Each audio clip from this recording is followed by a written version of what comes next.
What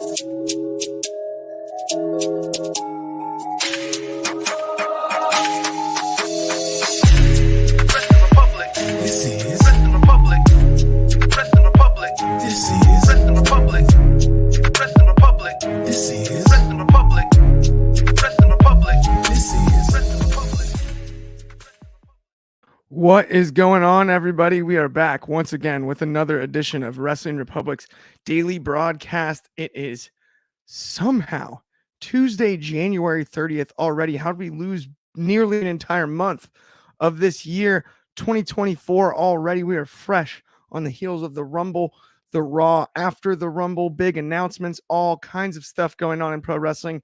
I cannot wait to get into it. I'm your host for the day, Clark Taylor. But I've got the wickedest crew in the game riding with me today, as usual, on a Tuesday afternoon for me over here in SoCal. I am going to toss it first all the way up north, not quite to the North Pole, but to our head of reviewing from Regina, Canada, Coby Galenzoski. How are you doing Tuesday afternoon, my friend? I'm doing pretty well. It's above freezing temperature right now in Canada. It is tropical in January. We'll take I'm it. happy. I'm stoked. I'm taking it. I'm enjoying myself. I can go out in shorts now. I'm in. It was Monday Night Raw last night. It was the fallout of the Royal Rumble. I'm here to talk about it because we have a lot to discuss, especially a WrestleMania changing injury that was revealed. Announced. But I don't want to jump the gun too hard. A big one. And by the way, to your point, above zero up there in Canada these days right now, that's borderline balmy as we're talking about it. Now, of course, I got to send it across the pond, all the way across the Atlantic to the man, the myth, the legend himself, Mr. Ben Soul Lochran. How are you doing, my friend? Oh, I muted you instead of camera cutting. Now you're on. Thank you. That was very kind of you to do that, Clarky boy. But obviously, I have a black tie on today, if you can notice, because last Monday, we saw a murder. My boy Drew murdered CM Punk, so I'm respecting that. Tip cheerio that boy, because it's a black tie affair. Yeah, Drew murdered him, so let's get talking about this because my boy Drew is killing it. Absolutely, Drew is killing it, and I do have friends in low places when it comes to CM Punk right now and that injury, which we, of course, are going to jump right into the opening segment of last night's Raw. First off, we had the announcement that Pat McAfee's back as a commentator, and not only that, but on Monday Night Raw, paired with Michael Cole. Once again, I'm excited about that, but then we kicked off the show with the big news: CM Punk in a sling, that tricep is torn. Classic Punk promo. He basically went into, he's not going to be able to main event WrestleMania. That was his dream. That was his goal. He's going to work hard. This is an interesting one. I enjoyed the promo. He's starting to become a little bit of the Derrick Rose, though, of the old WWE right now, or of the wrestling scene when it comes to injuries, because we're looking at a second tricep tear in 2 years. That's going to be tough to come back from. But if anyone can do it, it's him. Oh, yeah. And then Drew McIntyre, as previously mentioned by Soul, comes down and puts the stamp on it, stomps literally on that busted arm. Soul, as our resident Scotsman, I am going to toss this one to you first. I got to ask you, what are your thoughts on Drew and Punk, the entire thing? And how about the nuclear heat Drew's got going into Mania? So first things first, you guys know my feelings on Punk. I really don't like him. After All Out and the brawls and everything, and just his whole demeanor and everything, very starred me on the guy. That being said, I honestly do wish CM Punk the best with his recovery. Because when you mentioned there, in 2 years, he's had basically the same bicep tear. He had 14 matches from his last one in AEW to his one now in WWE. And I can't imagine the mental toll that's having on somebody. So it's people online celebrating it and cheering it like it's the second coming. Like, you know what to do. Please, just calm the hell down. Now, the actual segment itself, I thought it was solid, but I preferred Drew's part than Punk's part. Because here's the thing with Punk. he hadn't been in a WWE ring technically had the live match with Dominic. I think he's had maybe 3 or 4. So his technical live introduction to the WWE audience of now, who may not be the same audience he was 10 years ago, is him entering 27 in the Rumble, lasting a wee bit, and now on the Raw after announced he's immediately injured. I can't imagine what that image kind of sets in the natural audience. I can't imagine it's very positive. It kind of makes you think, oh, this guy's a one-trick pony sort of thing. Maybe not. Maybe they truly do love him. I mean, hey, look, his merch speaks for itself, so there is that element to it. But obviously with Drew, I loved what Drew did. I mean, the fact he's just been posting memes online now of him in front of a grave saying CM Punk's main event, WrestleMania, lost twice because of him. Because I wouldn't mind him main event in night 1. It's bias. I would love to see it. But it makes me think as well, where can Drew go into Mania? If Seth is healthy and doesn't have an opponent, I mean, why can't it be Drew? Drew has a history against Seth. This is a new attitude of Drew going into a new match with Rollins, who's, not 100%. I think if Cody's going to win it off Roman, you're going to need a counterpart heel champion, Cody being the ultimate babyface. Why not have Drew be the ultimate, kind of new heel, not in between sort of act for the World Heavyweight Championship? Because then you can have, great characters like maybe a Chad Gable or many others. I mean, heck, you could even probably have Finn Balor go for it as well, and that could lead to a Judgment Day thing down the line. So I think with this whole segment, it's really setting up Drew for a lot, but it makes me wonder, where does Punk go if he returns? Has he only maybe got a handful of matches left before he re-injures himself again? And it's like what Undertaker said in the Last Ride documentary, you can go for so long, but when you start to see yourself as becoming a shadow of your former self, as sort of like a haze in the headlights of just what you were once was, and are people going to just see you as a joke? I don't know if that'll happen for Punk with his popularity and everything, but I definitely think it's going to set a bad image if this keeps happening in the future. Absolutely. And I really love your opinion here, especially about Drew. Makes the perfect sense in this scenario to slide into this rivalry spot. He makes perfect sense. And with CM Punk, it's super unfortunate. We know that, but it's been a while now where it's pretty clear his body is breaking down. We've just seen injury after injury. It's hard to not acknowledge, right? I mean, we haven't even mentioned that he did jump into the crowd and hurt his ankle, right? That's not that long ago, or foot, whatever it was. I do have to mention some comments here really quickly. Over on Instagram, we've got Janet Mendez 3527 asked if I am a doctor, and not professionally, no, but semi-pro, amateurish. I like sports medicine and I'm interested. I'm also a huge CM Punk fan that's from Chicago. That's why I made the Derrick Rose comparison there. And am in no way celebrating an injury. It's the nature of the beast. We're talking about what happened on the pro wrestling show last night. So it is what it is. Now we've got a few more comments over here. Coach 23, good friend of the show, added, I'd rather do an audible and have Sami Zayn against Seth than Drew. Don't hate that either, but that doesn't seem to be the direction thus far as from what I've seen. And then Steve Voltag, sorry about that, added, finish the story. We are going to get to Cody Rhodes shortly here, my friend. Please stay tuned in absolutely on that. Coby, though, before we get to the rest of the show, as well as Cody and how all of this impacts his situation as the Rumble winner, I want to get your thoughts on the Drew situation, the Punk injury, and is Drew Seth the move, but don't quite give away all of it. Right, and I do want to say, hey, Cool Gamer, we saw you in the comments. Oh on yes, YouTube. I'm so sorry. That was at the beginning of the show. Hello, everybody. There Cool Gamer, what's Hello, going on, man? everyone. There we go. What's happening? Anyway, I got to show the respect. We are at the point where I don't want to say it sucks to be a CM Punk fan, but it sucks to be a CM Punk fan. I'm not saying I am one.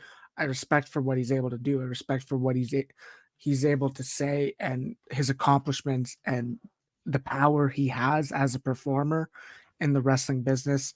For him to return to WWE, have his first televised match in nearly 10 years, and the momentum's gone. I like for Punk to sit there and go, I tore my tricep, and you could tell in that promo he does not know if he'll ever get that main event of WrestleMania. I don't want to say this is real, I don't want to say this is false or this is a work, but Punk is one of the best in the world on the stick, and he told it right there. He was able to convey the emotions. And while we had a near 50,000 crowd at the Royal Rumble, but almost booing him because he was in the ring with Cody Rhodes, this is what needed to happen. Is Punk needed to come out and get the people behind me, get the people to support him, because he knew he was going to go away, and he has to return with the fire.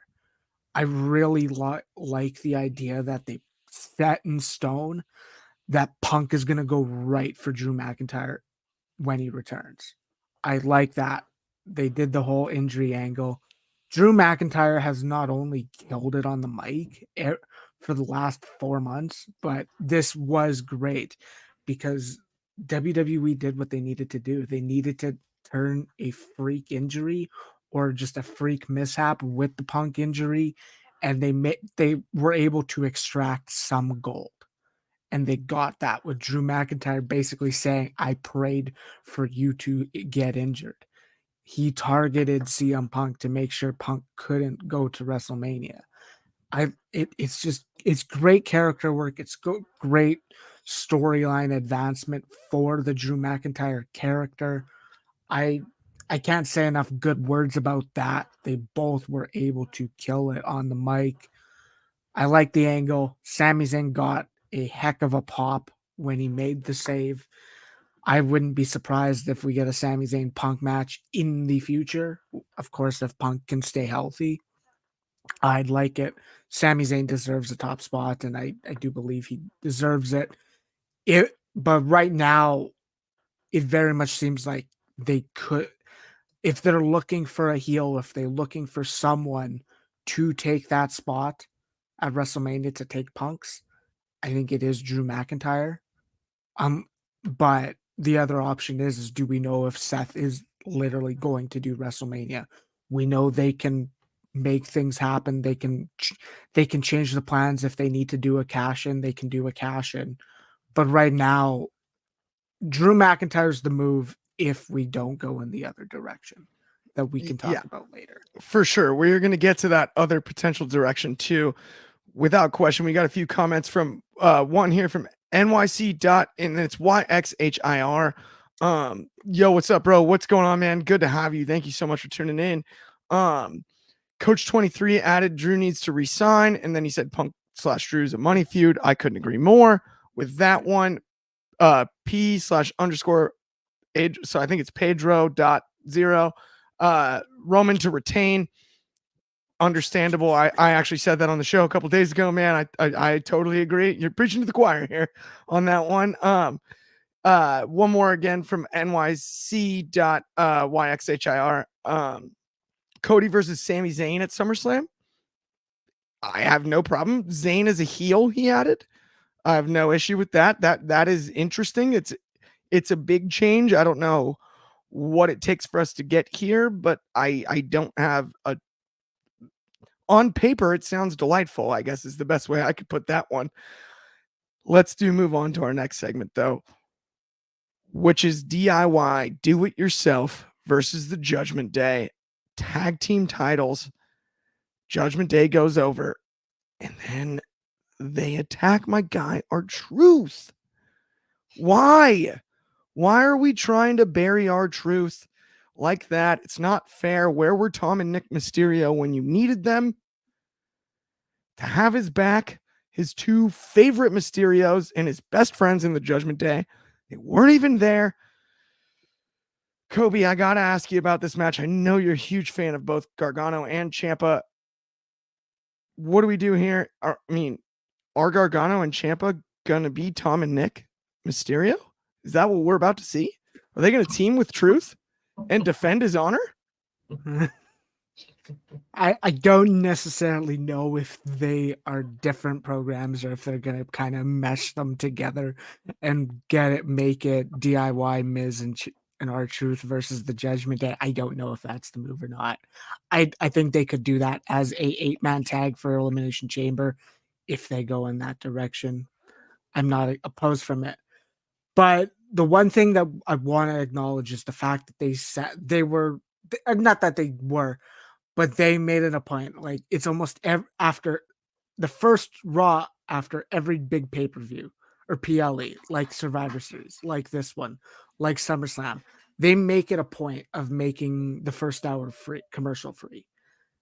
Putting this match on there did it the wonders it needed to do. This match was a pay-per-view PLE quality tag team wrestling match.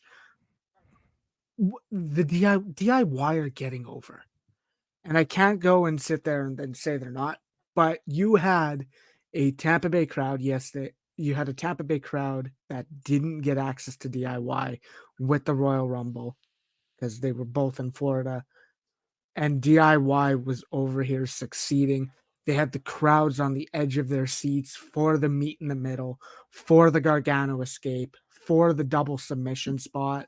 This was everything you can ask for in a tag team title match, and it was on Monday Night Raw. I think every guy had their stock risen. Finn Balor looked good with the coup de grace. I liked the end with the Razor's Edge and coup de grace combo. I like that because you really don't have a potential finisher spot for the two of them. You can combine the two big moves. I liked it. I thoroughly enjoyed everything in this match. I can't say enough good things about the crowd because they came to play and Miz pun. They came, they hung out, they were there, they were firmly behind DIY, and I'm glad they're getting over. And I get to say this on a near weekly basis because of the reactions just getting bigger and bigger. And I'm glad this is where I think Triple H benefits, because Triple H knows you gotta let things grow. The one that stands out is Hit Row had about a month on the main roster and then got cut. They never had the chance to swim. They never had the chance to get over. DIY's been together for, I want to say, about 4 months, and they are firmly a top tag team on Monday Night Raw. And it takes time. And I love that with the Triple H era and the Triple H regime, however you want to view that. Regarding the promo, I think it's something that needed to happen because we don't want to see Judgment Day continuing to just make this comical route work. I don't want to say they need to evolve, but they don't need to devolve into like a comedy group. And that's what was doing. Like, yes, it's not a serious storyline, but it was an entertaining storyline with what they've been doing over the last month and a half with R-Truth. And I think it's been done well, but I just don't know where the end goal is. I jokingly said either last week or a few weeks ago, are we going to get the Miz turning on R-Truth? Is that how the Miz just goes heel again? Because it's the Miz and he doesn't stay face? No. Like, I don't know where things go. Like I said, I'd be interested in that being one of the matches, the All of Judgment Day versus DIY, Miz and R-Truth for the Chamber. But I'm interested to see if we can the momentum continues, because R-Truth is such a comedic gold character and he's so charismatic, and you can tell he is having fun, and you can tell R-Truth is just I don't know what the word I'm looking for is, but he oozes charisma. I don't know. I can't remember. Machismo, all of it. No, I'm kidding. It's machismo. Not machismo. machismo. Not literally. That's a Razor Ramon joke. That actually doesn't apply. But that's the thing. I hope they know how to get R-Truth serious, that he doesn't get momentum if this is the rival, if it becomes a rivalry. I can't lie to you, Cobe. I gotta admit, it was nice to see Miz make the save. I loved that. But where was his childhood hero, John Cena, when he needed him? Where were Tom and Nick Mysterio? Where was little Jimmy? I do not want the comedy to go away because it's too gold. That hot tag in the Rumble was so good. And that's where I want some comedic influence out of R-Truth because he's too dang good at it. It's too entertaining. I mean, that was funny. the other line, is he called Damian Priest his older brother. Yes. And we know Truth is He's like 15 years older than Damian Priest. It's like he's near, like it's iconic. It's just comical. Okay, let's it's so good. Let's move on though to our next segment of the night, which involves the Intercontinental title picture. And it's, I mean, we're looking at, two pretty much, I mean, I think Kofi's a surefire Hall of Famer. Gunther is on the way. Gunther is well on his way. And so we might be looking at two Hall of Famers here in a match. It was fun. It was predictable in the fact that Gunther went over in my eyes. At least that was something that I saw coming, but it never gets old seeing Gunther and Kofi. Soul, I got to ask you about this match, what you thought. Where does Gunther go with the Intercontinental title, though, headed to Mania? If it's not Kofi, if it's just Kofi on TV this week? It's interesting to say the least. I mean, Kofi's been there for 18 years and he's done like a good amount, but I feel like there's always a chance for more. So I'll quickly touch on Gunther. Gunther, I honestly would not mind being the second ever man in WWE to hold a world championship and the Intercontinental Championship. Him as a double champion, I know we've just had it with Roman. It would look very good for him. It would be very cool. But if anything with the Intercontinental Championship, if I want a match I want to see at Mania and someone who is going to dethrone Gunther, someone with history, it would be Ilya Dragunov. Have those two recreate that NXT UK match where it was nobody in the arena, nobody there, just those two men beating the ever-loving out with each other. Yep. That on a big stage like Mania would be amazing. But I want to touch upon Kofi because I feel like I could book Gunther for days. I could book anything I want to do with him. I would have fun with it. Then I think about Kofi. Where can I actually go with Kofi? It's really challenging for me because I feel like, well, the safe bet would just be to have the New Day go in tag matches for the rest of their time as competitors. Just to do the old Uso feuds again, do a DIY feud, have that they've done down to NXT, they've won NXT Gold. So it kind of makes me think, has he hit a ceiling?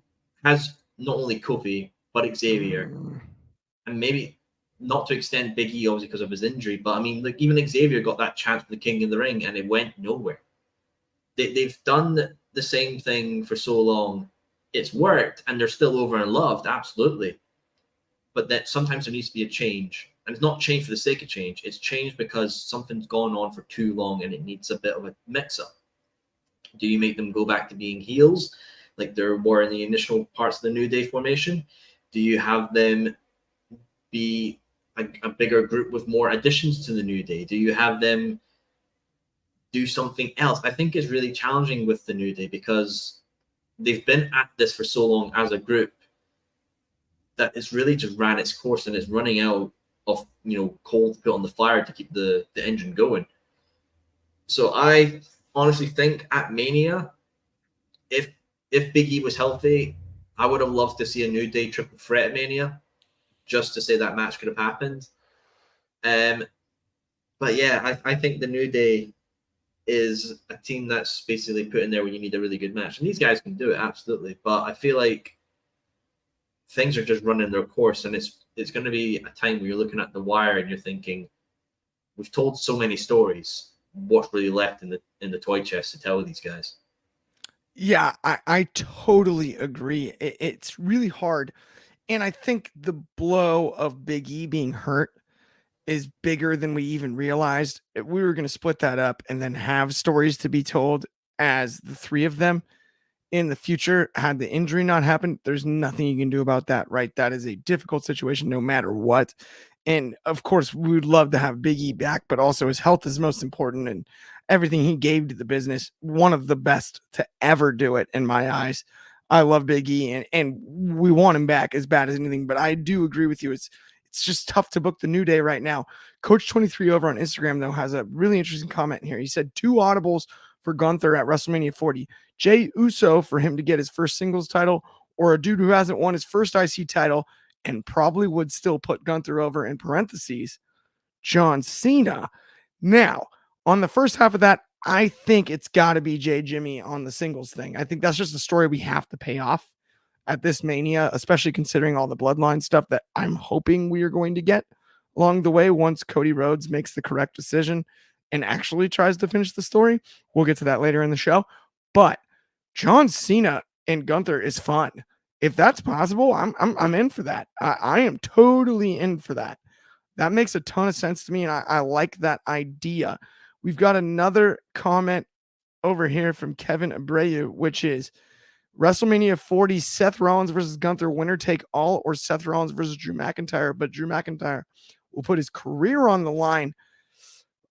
I like both ideas, but at the same time, I don't like the idea of taking away a potential Gunther feud headed to Mania and a Gunther match on the card and making that a main event caliber match with both titles. I think it's too soon for that. Not quite enough tease. And I also, if we're going to do Gunther Seth operating at not exactly 100% isn't the way I think I would personally want it. I would rather it be when Seth is fully healthy. And then the Rob BEC commented Cena is not agreeing to taking jobs from Gunther with the laughing emoji there. And yeah, that's excellent point. That's probably a hard sell these days. To be fair, I would think Gunther argument. would. I think Gunther would benefit from it more than Austin Theory did. I would assume so. I would assume so. I would assume so as well. That's not that big of a stretch, Go, but I do agree with the opinion 100%. Okay. Let's though move on to the big promo. We've got Bayley, we've got Ripley, we've got Nia Jax, we've got a Rumble winner talking about it. This isn't the title I expected Bayley to go for. And is it a little bit of a light preview towards the other one that we're going to get to at the end of this show here? Right? I mean, Bayley's chasing EO. Isn't she? Isn't she, Coby? I don't know. We won't find out at least until SmackDown or Raw next week. Apparently. Something. But Coby, what did you think of the promo segment? And what's up with the Nia Jax involvement here? So, I mean, this is what I said on Friday. What I said last Friday when we predicted the Rumble, when we talked about the Rumble, and what I saw happening is the 2 ways I saw was Becky Lynch winning it and then putting her spot on the line against Nia Jax because she had to overcome Nia Jax. Clearly, Becky Lynch did not win the Royal Rumble. Bayley did.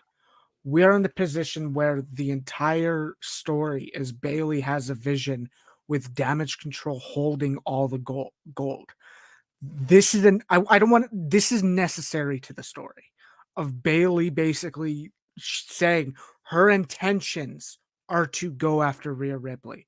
Her intentions are to make it so she is champion, Io Sky's champion, and then the Kabuki Warriors are the tag champions. She wants them all to hold the gold. The decision comes for her to flip once there continues the tension between Damage Control. Once Bayley maybe catches them saying, oh, she can't beat Rhea. Or, I mean, especially like Dakota Kai, because we know she isn't going to have trouble with, not the translation, but she does speak English better than the Kabuki Warriors and Io Sky. So having something like Dakota Kai going, oh, she won't be able to beat Rhea Ripley. I don't know why she's doing this, but as long as it's not Io Sky. And something has to flip for Bayley to go, you know what? If you don't believe in me, I will be the one to defeat you instead. It has to flip. That is a part of the storyline. This tease of going down the Rhea pathway makes 100% sense to me. The Nia Jax involvement is Rhea Ripley needs a title defense for Australia. We are going to Elimination Chamber, and she needs someone to face. Was I opposed? Like this? Am I opposed of it being a chamber where Becky and Nia are the last two, and Becky overcomes Nia to get to Rhea Mania? I'm not opposed of that either. But Rhea Ripley needs to wrestle for this match, or not match, for this PLE. And I don't know who that's against. If it's against Nia Jax, I don't know either. I'm in the position where I don't know where they're going, and I am excited because they kind of have they have multiple ways to go, because they can either do some form of chamber, or they can just do something with Rhea Ripley and then Becky gets the match at Mania. I have no idea. I'm fine with it. Nia Jax has been booked like a threat, and she looks like a threat. She has the heat from the crowd, and I mean, I don't want to say I can't say enough good things about Nia Jax, but Triple H said it best on the press conference. Nia Jax is proving that she isn't just there because of her relations. She returned. She's returned better than ever. I think there's no question about that. She's been one of Triple H's best returns. Absolutely. Since the regime change. And Coach 23, it's weird to say. Coach 23 over on Instagram added Becky wins Elimination Chamber, and at the same PLE, Rhea versus Nia for the title with Rhea going over. I don't have an issue with that. I personally actually like the idea where Becky and Nia happens because of the former broken nose thing, and I wanted to bring the man back out of Becky Lynch to chase Ripley. That's what I want to see personally. If I have the choice. I mean, that's the thing. Just to add, Nia Jax beat Becky last month, earlier this month. You really can't mistakenly have Becky not overcome Nia on her road to WrestleMania. Right. Unless it's another Raw match, I'd be interested in that as well. You That's can do the main event. Main event, like a slugfest. You can exactly. You can do the same idea. She wins the chamber, and then she puts her championship fight on the line, her championship shot on the line, because she has to overcome Nia, because she does. It makes the most sense in this story. Absolutely. Okay, let's move it back over across the Atlantic once more for the match itself, the main event of last night's show. We had Sami and Drew, Sami Zayn and Drew McIntyre. Sami Zayn's put in a heck of a year stretch plus. It's been unbelievable to see. But that Claymore, not very many people kick out of that Claymore, and that was 1, 2, 3 clean, dead in the middle of the ring. Drew McIntyre basically to finish the show. Soul, how did you feel about the match? I was excited by it. Anytime you get Sami Zayn versus Drew, how can you complain?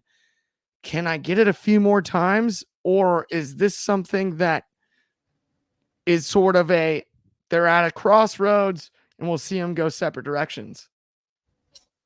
Well, I think it's very interesting, with Drew as well. And we're not dirty sheets, we're clean sheets. We have the fabric softener. We're all about keeping them very clean and sparkly. But I think with Drew, like I honestly, I do not. This is gonna sound weird coming from me. I do not want to see Drew McIntyre or Drew Galloway in AEW. I think Drew is a WWE lifer. I feel like it's the place he loves to be and is the goal for him, and that's no problem with that at all. I also don't see Drew going back, if you know his history, to ICW here in Scotland, because ICW would never be able to afford the kind of money for Drew to appear there on a regular basis, and the current business model they're doing right now would not benefit him at all. If there was any place I would love to see Drew Galloway end up, if he does depart from WWE, would absolutely be TNA. Oh. If Drew goes to TNA, I think that would be on the caliber, if not more, than Nick Nemeth going there. I mean, if anything, what we've seen at the Rumble as well, WWE are happy with TNA talent coming in and doing a spot for the Rumble. And obviously, Naomi, formerly Trinity, was in there in the knockouts and then came over. So if there is a good relationship, if Drew is maybe not hitting the high marks that I personally would love him to see, doing a wee excursion to TNA, I think would be very beneficial. But it depends on where things go. I mean, when Drew was here for Clash of the Castle, it was the biggest thing for him, I would imagine, having his countrymen behind him and praising him for the match against Roman. And then since then, it's been very lost momentum, I would say. Yes, he had the stellar IC match at Mania 39, which we were there to see, and it was probably the best match of night 2. Oh yeah. But it's weird because after that he was just gone, and then not even being a part of Money in the Bank, the second UK event since Clash of the Castle. Frustrating. It is very frustrating, just him. This is basically Drew is, not only the first UK WWE champion, but the first Scottish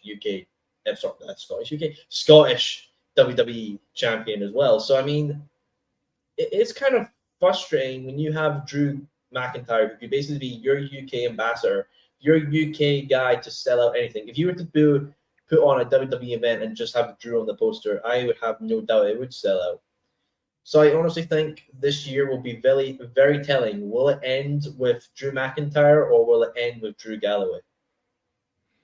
It's so true. That is a great point you just made there. And it's going to perfectly segue us into our last segment really quickly. I'm going to read one comment that's great from Coach 23, which is, that's why I put Sammy in the World Heavyweight Championship picture. Sami Zayn, besides Rey Mysterio, is deemed the ultimate underdog. I do agree with that. But at the same time, where Drew's at right this second makes it that much more tantalizing. I don't know. It's neither here nor there. Let's get into our final segment of this afternoon, which is Seth. And what did you guys want to talk about? Oh, Cody Rhodes, our Rumble winner. He cruises out there and he asks us what we want to talk about. And I answered my own television. I said it out loud. I said, I want to talk about you versus Roman Reigns.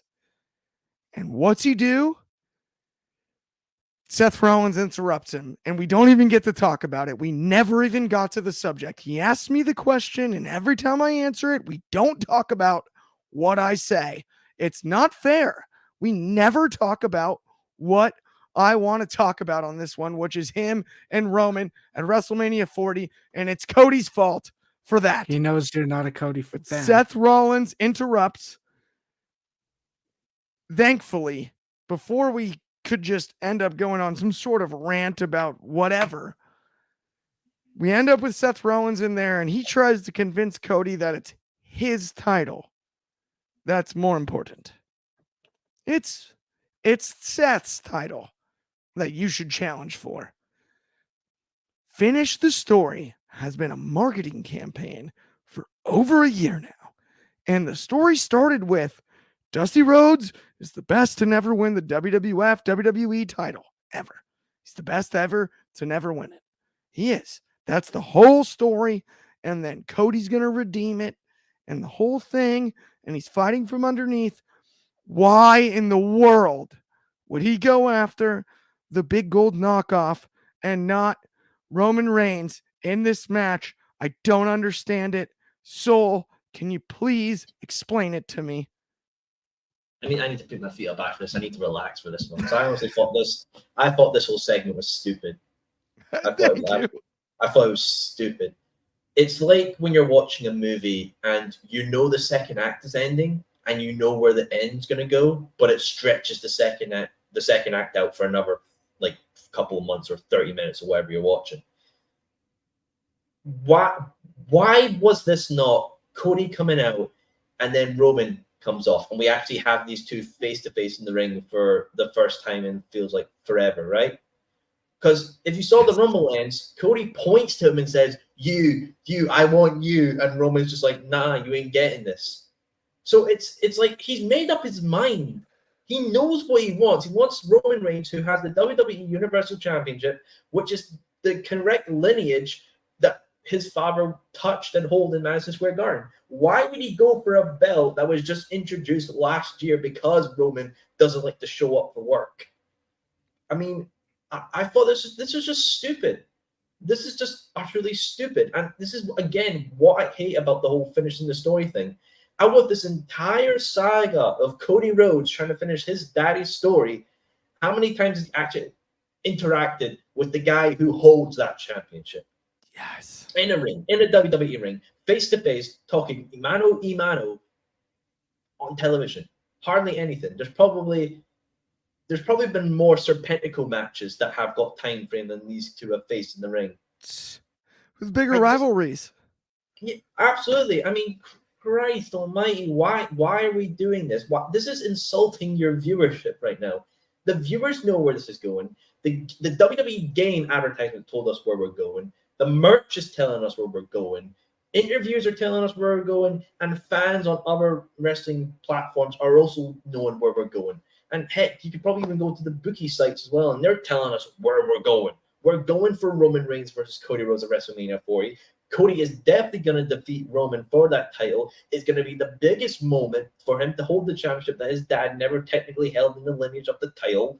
Why are we now diverting this like a father who's realized he's left his son back home in the crib from a family holiday? Why are we changing paths now? We know where this is going. We know where the end goal is. Why are we being tagged along on this false narrative? Oh, so I echo every single one of those sentiments. I feel the same way. It doesn't make sense to me because, and we mentioned earlier, being a clean sheet, you don't have to read the dirt sheets to read the writing on the wall. You've got the video game, you've got every t-shirt with finish the story and whatnot. And when have we seen the story? Where is him and Roman's one-on-one interaction? I could not agree more. Now, on paper, if you somehow separate that part of it, Cody Seth again, I would be delighted by. But do I want it at this Mania? Absolutely not, for no reason. There's only one choice now that he's won the Rumble, and that's Roman Reigns in that title. Chase the story, not just finish it. We have to see the chase before you can finish the story. Now, Coby, I know you are a big Seth Rollins fan. I know also you were a fan of this segment bigger than both I and Soul. I gotta give you your time on this one. Your thoughts on Rollins and Cody last night. I think we're in the position where I said, it was necessary for Bayley to tease it. Her story is changing, yes, but her story became, I want Damage Control to have all the gold, and it's probably going to become, I'm going to be the one to prove you wrong, and I'm going to be the one to dethrone you, Io Sky. This is a scenario where, if I think about it from a business standpoint, CM Punk just got taken out of WrestleMania. WWE have a lot of decisions to make. They have a lot of puzzle pieces to change, and they have to remake the puzzle of what they originally thought WrestleMania was going to be. To me, I almost wonder if The Rock is still in the table, because it is not hard to have The Rock show up and call out Roman Reigns, do something there, bada bing, bada boom, it starts. Mm-hmm. Is what WWE would need to do is tell us a story about why Cody Rhodes would choose Seth Rollins. And I think I'm not opposed to that idea. I'm not saying it's the direction they should go, because I do believe the finishing the story is the right move, and everything is adding up with the marketing, with the video game being finish your story. Yeah. But I'm sitting here saying, like, I'm not opposed to it, because this is where Seth Rollins can get desperate. Seth Rollins can be the guy to say, he just called this the championship for the best wrestler in the company. He can go and say, I have never beaten you, Cody. This is more about me. This is more about him getting desperate. And even if Cody were to change his story, change his pathway, guess what? It's one chapter in his story, because his legacy is going to be the guy he's going to be the Rhodes to hold the WWE Championship after Dusty was never given it. We can That's only his hope. legacy, not his story. That doesn't have to be the story that's told right now. I hear you on If that. that's the move you go. I hear you on that. I think the majority of the complaints, though, come from the fact that the marketing has been that this was the scoop for so long. And we've got a bunch of great comments here before we actually have to go off air. Unfortunately, we've got a hi from Italy from Cavlux over on Instagram. What's going on, my friend Chow? Thank you so much for tuning in. We've got probably to make Cody's win seem prestigious, like when Undertaker won the Rumble and had to choose between Batista, Cena, and Lashley in 07 from Coach 23. It also reminds me of when Batista won the Rumble and was picking between Raw and SmackDown in Evolution. Similar there, although not tied to a faction. We've also got Umaga _wrestler. Rhodes should face Rollins. Interesting. I disagree, but totally understand. I won't be not excited about the match, but I'll be less excited than the big one. But we do have to let everybody go. So sorry, that does bring us to the end of the show. Thank you, everyone who's tuned in. If you haven't already liked and subscribed, please do. If you have no plans tonight, you do now. Off the air tonight, immediately following NXT, 7:15 Pacific. It's going to be 10:15 over on the East Coast, 9:15 Central Time, middle of the night in the UK. And that's, of course, 4:15 Hawaiian. And then tomorrow, same place, same time for this, noon Pacific, 3 in the East, 2 Central. That's 8 in the UK, and that is 9 a.m. in Hawaii. Thank you so much for tuning in. As always, we appreciate all the comments and the views. Everyone have an excellent Tuesday afternoon or day, depending on where you are time-wise.